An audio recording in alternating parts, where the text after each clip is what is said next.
We begin at the UN, where President Obama is personally chairing a Security Council session focused on confronting a growing threat posed by foreign terrorist fighters. It's the sixth time in history that the Security Council convenes at such a high level, and only the second time a sitting U.S. president has done it. In his speech, President Obama stressed the importance of the resolution to fight global terrorism adopted by the Security Council earlier today. Take a listen. Specifically, nations are required to prevent and suppress the recruiting, organizing, transporting, or equipping of foreign terrorist fighters, as well as the financing of their travel or activities. Nations must prevent the movement of terrorists or terrorist groups through their territory and ensure that their domestic laws allow for the prosecution of those who attempt to do so. This comes less than 48 hours after American-led airstrikes hit ISIS targets in Syria for the first time. Earlier in the day, President Obama addressed the UN General Assembly at large, where he spoke about the threat that ISIS poses and other pressing international issues. RT's Marina Portnaya has more on what he had to say. America's growing military role in the Middle East was the centerpiece of President Obama's sixth address to the international body. The U.S. leader said that the world must collectively take concrete steps to combat extremism, which he referred to as a violent cancer.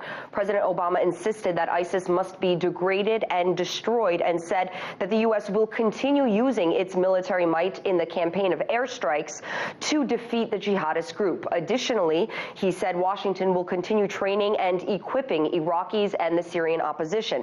This, of course, is despite the fact that many of America's arms previously supplied to both countries have ended up in the hands of ISIS. Together with our partners, America is training and equipping the Syrian opposition to be a counterweight to the terrorists of ISIL and the brutality of the Assad regime. What President Obama neglected to explain or address during his speech is his legal mandate to strike Syria without the approval of the UN Security Council or the U.S. Congress or Damascus. Critics have accused America's commander-in-chief of violating international law by carrying out military strikes against a sovereign country while lacking any sort of legal approval. President Obama did not define how victory will be achieved in this new war on terror, nor did he provide details on how far and wide America's military action will extend. Instead, he said that next year, the world body should be prepared to announce the concrete steps that were taken to counter extremist ideologies. Now, the president also spoke on other issues like combating Ebola and pursuing a diplomatic solution to the Iranian nuclear issue, but the Ukrainian crisis also remained a major focal point in his speech. Obama underscored that America and its allies will continue supporting Kyiv and said Russia's actions in Ukraine challenge the post-war order. He accused Moscow of pouring arms into eastern Ukraine to fuel separatists, but the U.S. leader also said that the recent ceasefire in Ukraine opens a new path to peace. That was RT correspondent Marina Portnaya.